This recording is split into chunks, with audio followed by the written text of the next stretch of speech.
gikan sa Dios nga ato mapati ug ato masinati ug ato kung ipangat ngadto sa uban. Siya usab nagingon dinhi nga iyas kitang palingkuron dinha gayon tapad sa atong Dios. Tapad dinha titulo kita mahimong makiguban sa atong Ginoo. Dili usa gayon ka simple na pagsinati dinhi sa ibabaw sa kalibutan. Well, in fact, kung imong lantaon karon mga kapaglaom, ang kalibutan na itong ipuyan, kaya niya mapulong kung kaplan o luna sa atong kasing-kasing. Kaya napulong mo ay maghatag kanimo o talig-on sa imong pagtuo, pagsalig.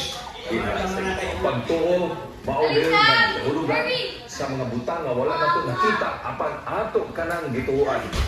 Nga naman, tungod kay siya may nakahibalo sa tanang butang. Siya man ang nagbuhat kanimo kanako. Siya man ang nasayod sa unahan. Siya ay nasayod asa ang dilikanan. Sa tanan mga pagsunan, mao na sa diha gayon nga aduna tay pagtuo pagsalig kaniya.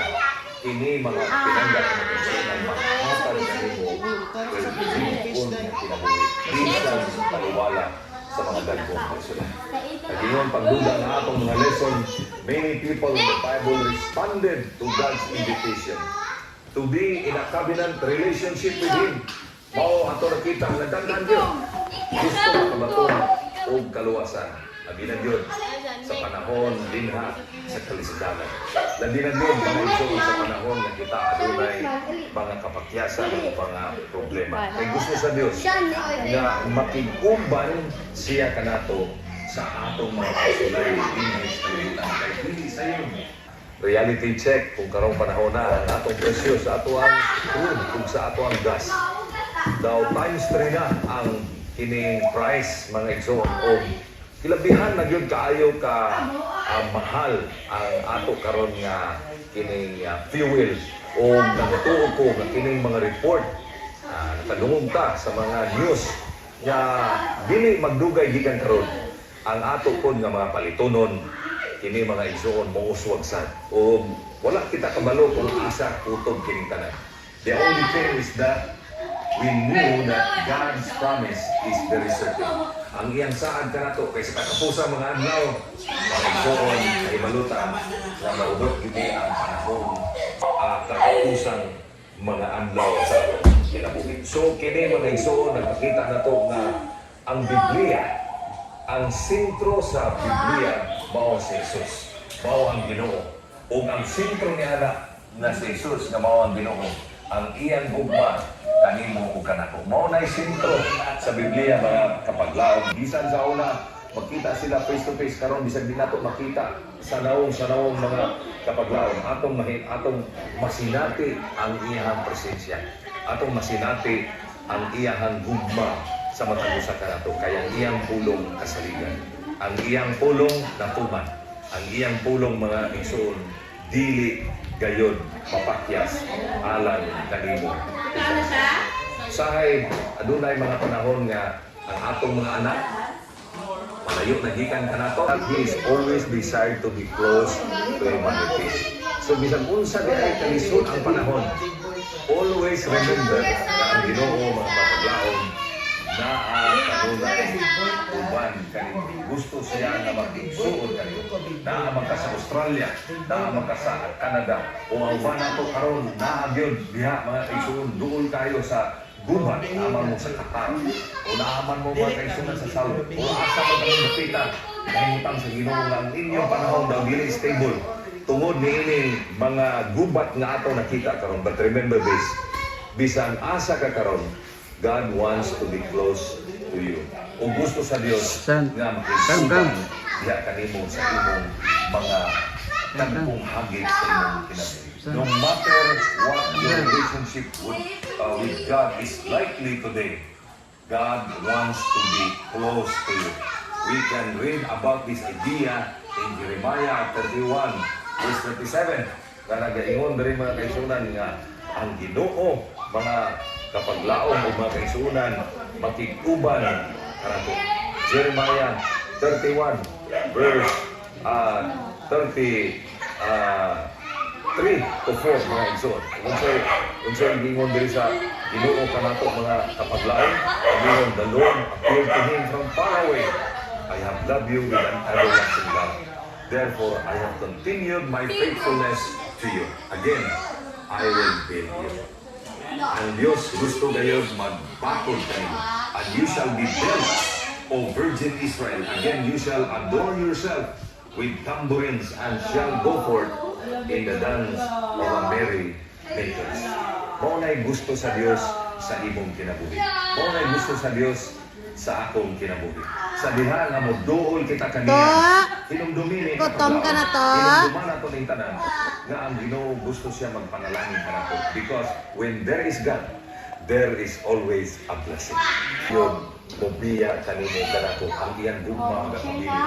Kung kana dili kayo sa karon mo kita sa atong lesson sa Tuesday, sa March 31, ang ingon diri everlasting love. Kung sa may ang imo ikatampo ni ini, kagabion mga kaisunan kung mag-isip kita o gugma. Ang gugma mga kaisunan atong nang lamaki sa diha na kinig papati sa Ginoo kanimo o kanako. Dili nga to masinati ang Tinuod nga gugma. Gikan sa Dios nga atong mapati ug atong masinati ug atong kung ipangat ngadto sa uban. Siya usab nagingon dinhi nga iyas kitang palingkuron dinha gayon tapad sa atong Dios. Tapad dinha titulo nga kita mahimong makiguban sa atong Ginoo. Dili usa gayon ka simple nga pagsinati dinhi sa ibabaw sa kalibutan. Well, in fact, kung imong lantaon karon mga kapaglaon, ang kalibutan na itong ipuyan, kaya niya mapulong kung makaplang o luna sa atong kasing-kasing. Anak na pulong mo ay maghatag kanimo o kalig-on sa imong pagtuo, pagsalig. Pagtuo, maulirin ng hulugan sa mga butang nga wala na ito nakita. Apan ato ka ng gituan.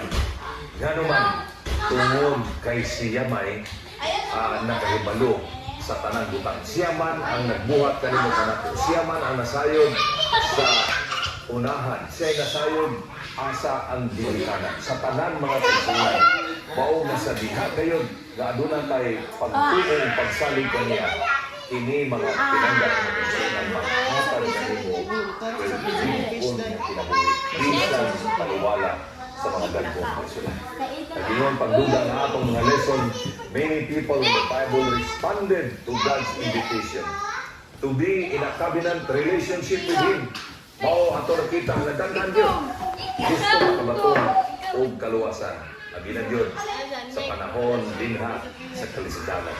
Labi na Diyon mga iso sa panahon nga kita adunay mga kapakyasan o mga problema. Kay gusto sa Dios nga makiguban siya kanato sa atong mga kasulay dinhi sa kalibutan. Kay dili sayon reality check kung karong panahon na ang atong presyo sa ato ang crude kung sa ato ang gas. Daw times 3 na ang kining price mga igsoon o kilabihan na gyud kaayo ka mahal ang ato karon nga kining fuel o nagtuo ko nga kining mga report nakadungog ta sa mga news nga dili magdugay gikan karon ang ato pod nga mga palitonon kini mga igsoon mo uswag sad o wala kita kabalo kung isa kutob kining tanan. The only thing is that we knew that God's promise is very certain. Ang iyang saad ka na ito, kaysa katapusan mga adlaw, mga igsoon ay malutan na maudot hindi ang panahon katapusang mga adlaw sa kinabuhi. So, kini mga igsoon, nagpakita na ito na ang Biblia, ang sentro sa Biblia, mao si Jesus, mao ang Ginoo. O ang sentro ni anak na si Jesus na mao ang Ginoo, ang iyang gugma kanimo ug kanako. Mao nay sentro sa Biblia mga kapaglaom. Bisan sa una magkita sila face to face karon bisag di nato makita sa nawong mga kapaglaom. Atong masinati ang iyang presensya. Atong masinati ang iyang gugma sa matag usa kanato kay ang iyang pulong kasaligan. Ang iyang pulong natuman. Ang iyang pulong mga igsoon dili gayon mapakyas alang kanimo. Sahay adunay mga panahon nga ang atong mga anak Layo nagikan ka na to. He is always desired to be close to humanity. So bisan unsa di ay kalisod ang panahon, always remember na ang Ginoo mga kapaglaon na kanunay uban kaning gusto siya nga magigsuon kanino.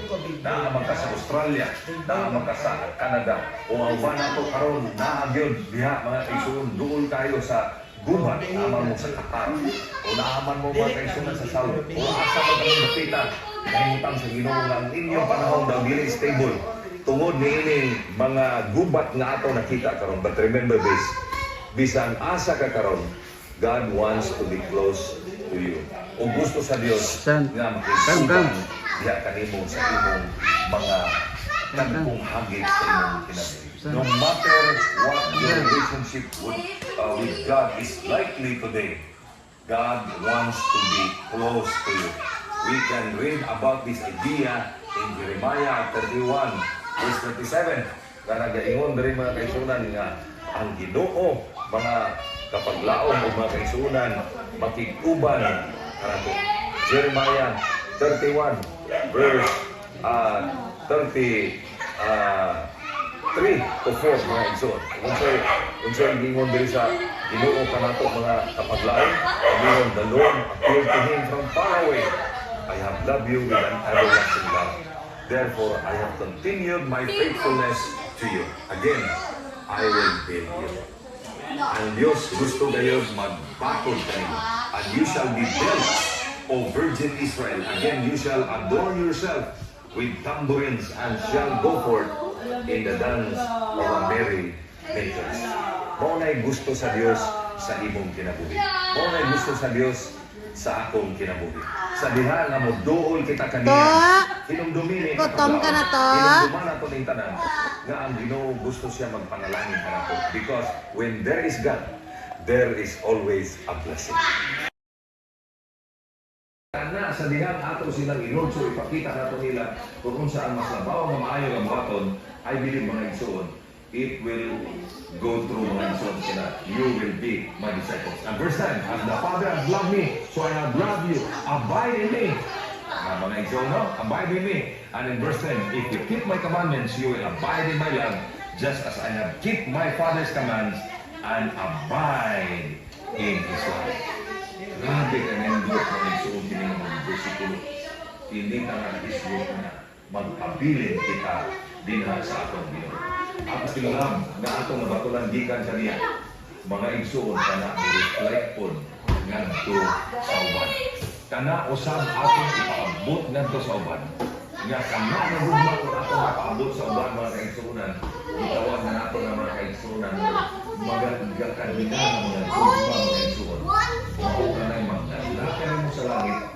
Mao na magdala sa imuhang gidala sa tiilan sa Ginoo. Dili lang kay taman nga siya na bautismohan kung dili imo siya ginulsor pinaagi sa gugma. Og tungod ni ana nga dukadina nga gugma, we are bind together dina sa Dios Amahan o sa Dios Anak. The moment we break our bond to Jesus Christ, we also break our relationship to others.